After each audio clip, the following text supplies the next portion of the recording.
Hello everybody, SlimKirby here. Welcome back to more of the Mario vs. Donkey Kong playthrough. Today we are going to be starting World 6, the Twilight City. But before we do, I have some confessions to make. This is not actually live commentary, this is actually post-commentary. I ran into some issues when I was recording this video, and as a result, the recording audio got really messed up. And I didn't really want to use it. And this was also kind of a weird episode as it was, as I'll get into in my second point.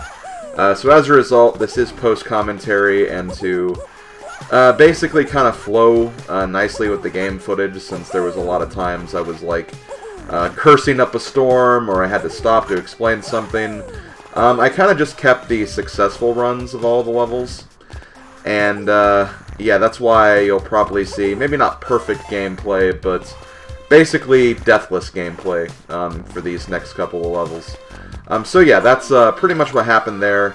The second thing I want to say is that the recording for this one video actually ended up to being about 2 hours in length. Because of, honestly, how freaking difficult this world is to 100%. I ran into so many issues, and it got to a point where I was just getting really frustrated, and I was actually not really looking forward to including the commentary for that reason. So in a way, I'm kind of thankful that the commentary audio got kind of messed up.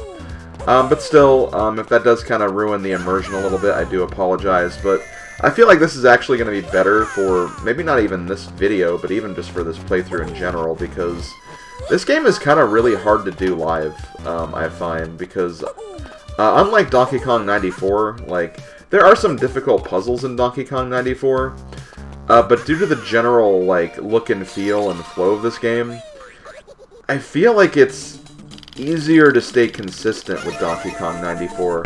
Because in this game, at least for the first part of the game, you have basically 2 stages per level, which makes it a lot harder to optimize, because it's one thing if you make a mistake in a single stage level.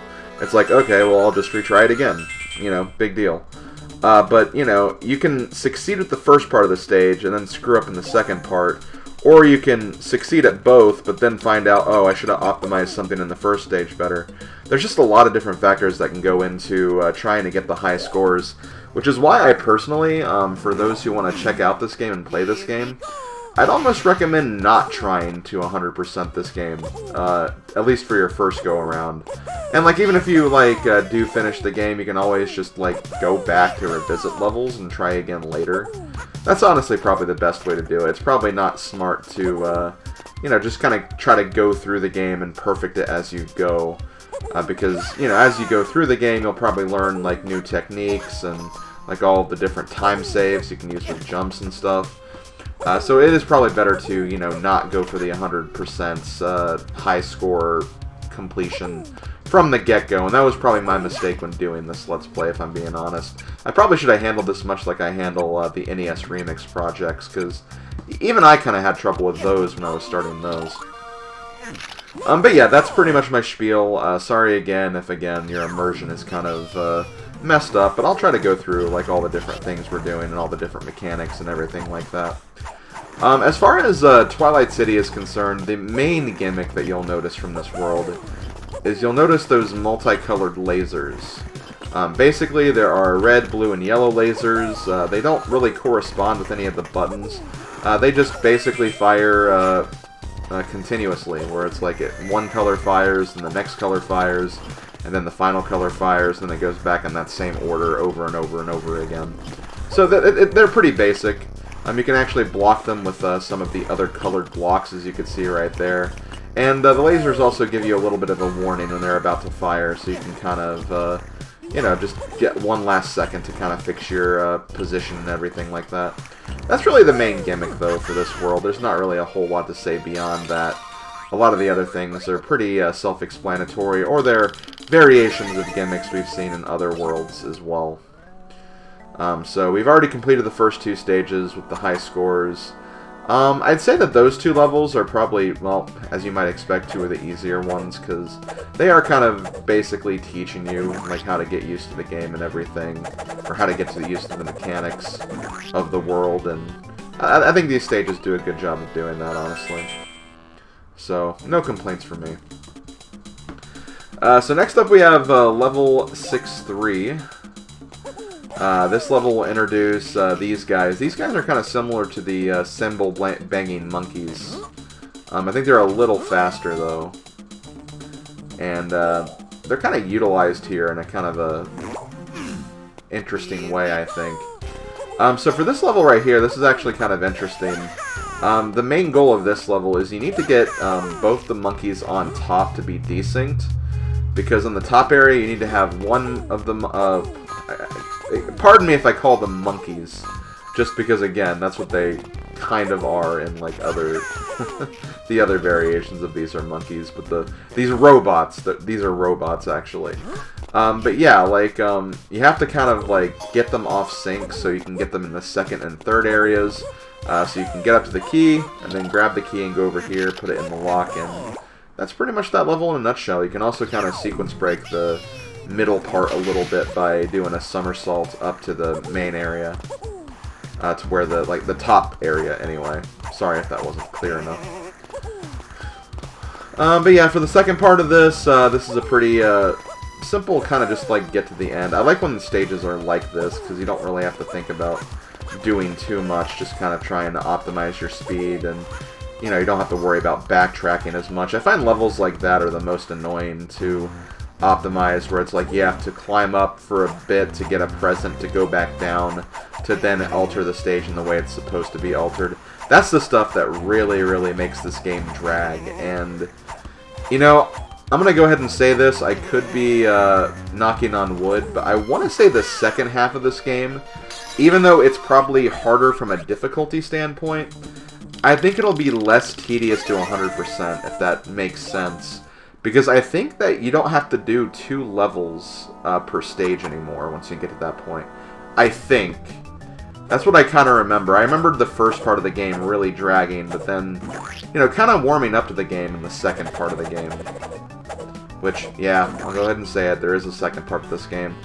I mean, I feel like it kind of made sense. I mean, only having 6 worlds in this game when... Geez, I think Donkey Kong 94 had like 9 or 10 worlds, which is quite a lot when you really think about it. And here's the game showcasing something that we already knew. I feel like the game does that a lot.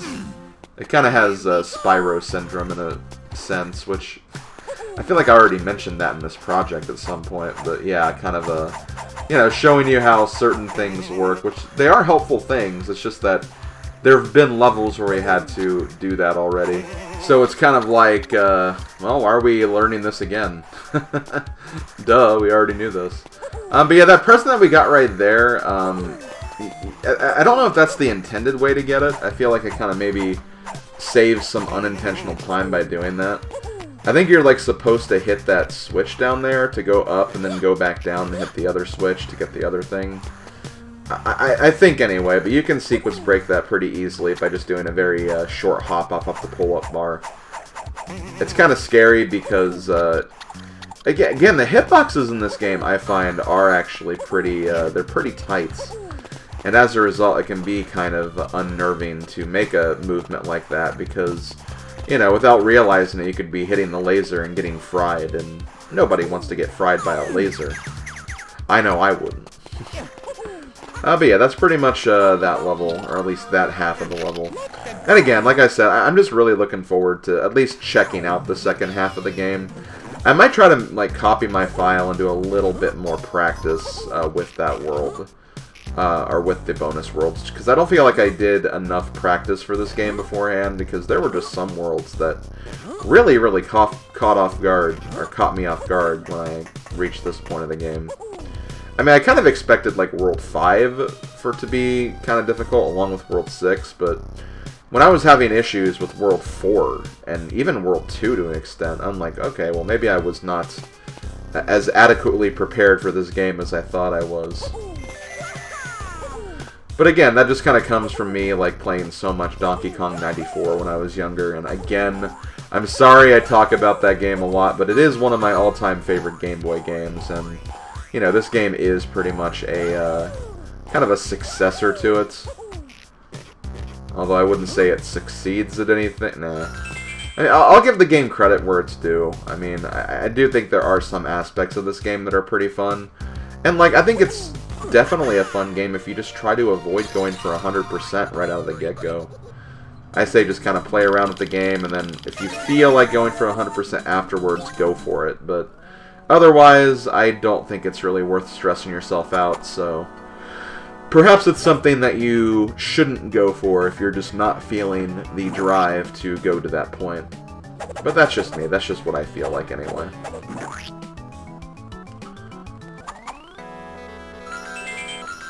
Okay, so we get another 5-up, which is always good to me. Gotta love those 5-ups. 5-ups are really, really good. And I will go ahead and also admit I have been using restore points as well, so I don't lose too many lives. I know some people might think that's cheating, but trust me, it'll just... It'll save me time, and it will save my sanity, which is more important, I think, in the long run, than what someone thinks, how I basically handle and keep lives in a video game. I mean, at the very least, it'd be no different from me just, like, going, like, the first levels of the game, getting all the presents, and then doing the mini-game to just get lives non-stop. I mean, that's pretty much how you would life grind in this game anyway. So I think it's just me kind of saving time in the long run, just in my personal opinion. So this level right here, like, this level by itself took me a lot of time to figure out, because you really have to just be very, very, very, very aware of your surroundings. Whether it's like what blocks are gone and what blocks are there, what direction the treadmills or the conveyor belts are facing. Because essentially, like, if a level seems like too complicated, chances are it's just not complicated, and you're missing like one or two things. And it's just like, oh, like you didn't realize that, okay, this conveyor belt was going the other way at this one point, which allow you to go to the door a lot quicker. Stuff like that. You need to kind of pay attention to stuff like that. Once you get that stuff kind of under control, I don't think the puzzles in this game are too bad. But if you're someone like me who tends to think that every puzzle is going to be like a grand design 1000 IQ play or something like that, yeah, you're going to get stumped on something that's actually pretty simple as, okay, just hit the buttons in this order and you're fine. Seriously, that's just me in a nutshell when it comes to puzzle games. I tend to overthink a lot, and I don't really know why. Like, sometimes it makes no sense why I think about things too hard, because sometimes the puzzle is, like, so easy, but it's just the way it is sometimes, just the way it is. So make sure you fall down here first. I think if you try to get the other thing, this present first, and then go for the other one, you put yourself in a position where you kind of need to jump over this spark. And I don't think you want to do that. I also feel like I saved a little bit of time dropping onto that platform. Still, I wouldn't even say my score was like that much better than the high score, so I still could have essentially cut that pretty close.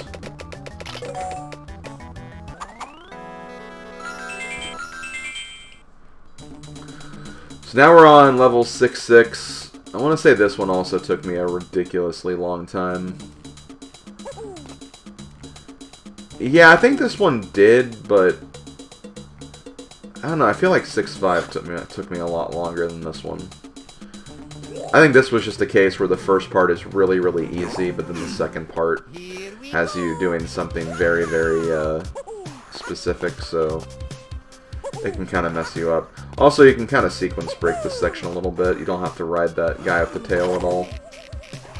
Just come up here and get ready for the next part. It's kind of funny how they teach you, like, or they show that tutorial, which basically had what you have to do down there. But then the game's like, oh, well, if you want a high score, you can just skip that part anyway. Silly, silly game. This is a little dangerous right here. You have to jump before the Shy Guy gets to the edge of the spikes, so you can land on him. If you don't, you'll just hit the spikes and die, which is never fun. I thought about jumping here, but I don't think you can make it. I think it's just a bit too far. Plus, you don't exactly have any invincibility frames, and even if you somehow manage to salvage something, but if you drop the key will disappear after it's been on spikes for a little while, so you have to keep that in mind. But yeah, this level... Okay, you know what? I don't think I did spend a lot of time on this level. I think this one only took me a couple of tries. I just kept messing up something in this part of the stage, which forced me to do the first part again, and that obviously took a while because the first part's kind of long. That's just it. That's why this first half of the game is like a complete slog, because a lot of it is just like, oh god, I messed up something in the second stage. Not to redo the first stage again, and you know, maybe even the first stage was pretty tricky. Just a lot of things that can make this game kind of basically just not fun to 100%. That's just my own personal feelings. I don't mean anything by it. All of you fans of this game, do not come at me with pitchforks. I'm just speaking from my own honest opinion. And I still love Donkey Kong 94, don't get me wrong. But I'm sure people have been wondering, maybe a couple of people have even asked, but when it comes to this series, because Mario vs. Donkey Kong is not the only game of this sub-series, and I'm not talking about Donkey Kong 94, but like they've actually made other Mario vs. Donkey Kong games. I know there's like March of the Minis, Mini Land Mayhem, Tripping Stars. I know there's also another version of the game too that I'm just not thinking of. But yeah, there's a lot of variations of this game. Whether or not I'll play all of them remains to be seen. I do have the second game. I do have Mini's March Again, but I haven't played it in a long time. But I don't have any of the other games, so I'd have to maybe find them somewhere if I want to actually play them. Although that does lead to an interesting question. After the grief that this game has given me, would I want to play them? Nah, I'm always willing to give a game the benefit of the doubt. I mean, this is the first game of this style. Donkey Kong 94 excluded, because obviously this game is based off of that one. But, you know, I do think that, you know, a game series should not be written off of its first installment. If it makes another installment that betters everything, I mean, that's just more fun for the player, so I have to give credit to game developers whenever they do try to maybe fix some of the things that, you know, a lot of other gamers could find to be wrong with a specific game. So, again, I'm always open to that kind of thing. So this Mini Mario stage, this is actually a fairly difficult stage to optimize to get the high score here. You have to actually jump through these lasers, and the timing for this is very, very fickle. Like, there were times where, like, I literally, like, just barely touched the laser as it was disappearing, and it still killed me. And it was just really, really obnoxious. But you need to go through that way because the trash can, you need to put that trash can there so the Mini Marios can actually climb up. It's kind of a weird thing, because like you can do all of that, get to that point, and realize, wait, how am I supposed to continue? I can't get the Mini Marios up the door. And then you have to kind of retrace your steps and go, oh, I have to carry this can all the way there. Yeah, it wasn't a good feeling when that happened, I'll just say that much. Okay, so right here, this is where I'm not going to be cutting anything else, or I didn't make any cuts, because at least at this point, it's fairly easy to redo this stage, because it is a boss stage after all. But, yeah, this stage is actually pretty tough. This is like the toughest DK fight so far. I'm making it look easy, because really all you have to do is just go around this square over and over and over again and hit the buttons whenever you do. Because most of the time, DK will just press the button, in the way you want it to go anyway. So it's a way you can just kind of just like move slowly and move patiently and just easily win this battle. Like, this is honestly a very easy fight when you kind of get in the rhythm of it. The only problem, though, is it is fairly easy to take a hit from the lasers. Yeah, like right there, I just kind of hesitated and took too long, and then I took another death, and yeah, that's just the kind of thing that can happen. So, just try to be patient, try not to get overwhelmed, try to move slowly and not too quickly. Like right there, I probably could have waited and been fine. And I do feel like the high score stuff is actually pretty easy to get. So like you can take a couple of extra seconds here and there to just kind of wait to get a bomb set up. Even if one bomb makes it through to the top part to where you are, you can just kind of still wait it out and be fine. But there is something I want to showcase with this particular level, and we will actually see that. And it's kind of interesting how this happened, because I didn't know that this was how it worked. So as you can see, I did take a hit right there. And as you can see, I'm not resetting my game, because I decided, well, let me go ahead and just beat this really quick. I can probably just put the successful attempt after the fact. But I actually beat the high score. I actually beat the high score without getting a perfect here. Now here's the thing, though. Even if you beat the high score, you're still not going to get the star for it. So you do have to beat the stage with all 6 mini Marios.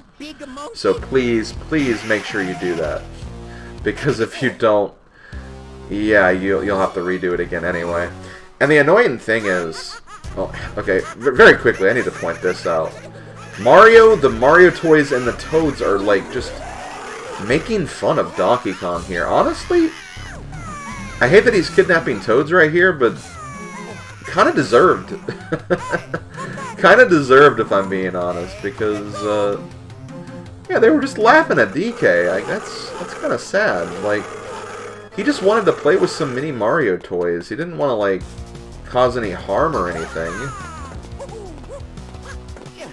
He shouldn't have stole. I'm not gonna glorify or justify him stealing anything, but you know, he could learn his lesson without like all the other characters making fun of him and teasing him. Like, seriously, that's like really sad. I actually really hated that when I first saw that, because I do really like Donkey Kong. Donkey Kong is one of my favorites, well, I guess Mario / Donkey Kong characters. Nintendo characters, we'll say. Because, like, I love Donkey Kong Country. I grew up with Donkey Kong Country. And DK's always just been a fun character in those games and also in Mario games as well. But yeah, this is the boss stage for the first part of the game. And this is interesting. First of all, you have to rescue all the Toads. After you rescue all the Toads, these barrels will continue to fall. And then the Toads will help you out by giving you a barrel. And you have to take this big barrel up to the very top and throw it at Donkey Kong. Honestly, like, this is a really cool stage. This is like one of my favorite boss stages so far. It's actually kind of innovative, and you know, it does actually get challenging, more challenging the further you go, because the more hits you get on Donkey Kong, the faster he throws barrels, and it kind of looks like a Donkey Kong bullet hell to an extent. Never thought I'd be saying that, but that is what it pretty much feels like. So yeah, it's a really cool boss fight, and another cool thing is there's no high score requirement, so you can just take this easy and just beat this level normally. And I believe right here, oh yeah, things got close right there. And yeah, this did get pretty nerve-wracking, not gonna lie. But you just gotta wait for that right opening, get through here, and then launch the barrel at DK. And to make matters worse, after laughing at him, after DK is about to fall and hurt himself, the Toads just step on his fingers. That's so mean. Like,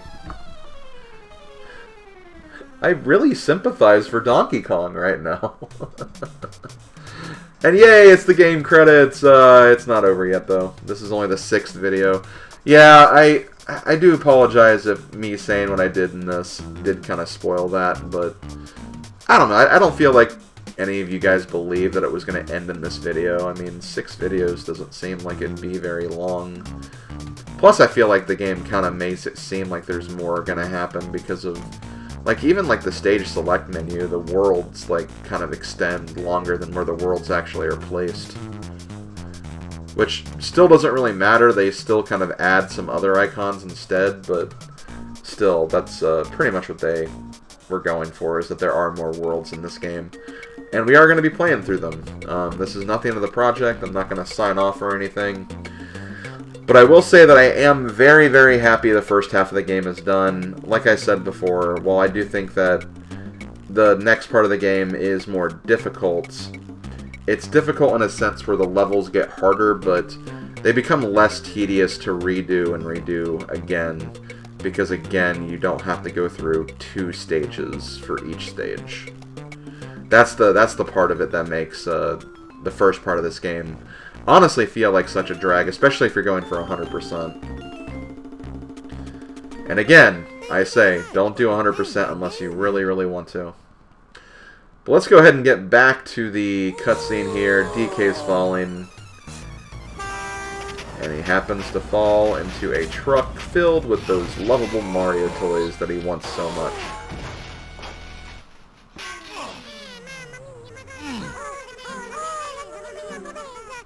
Hey, Donkey Kong, are you okay?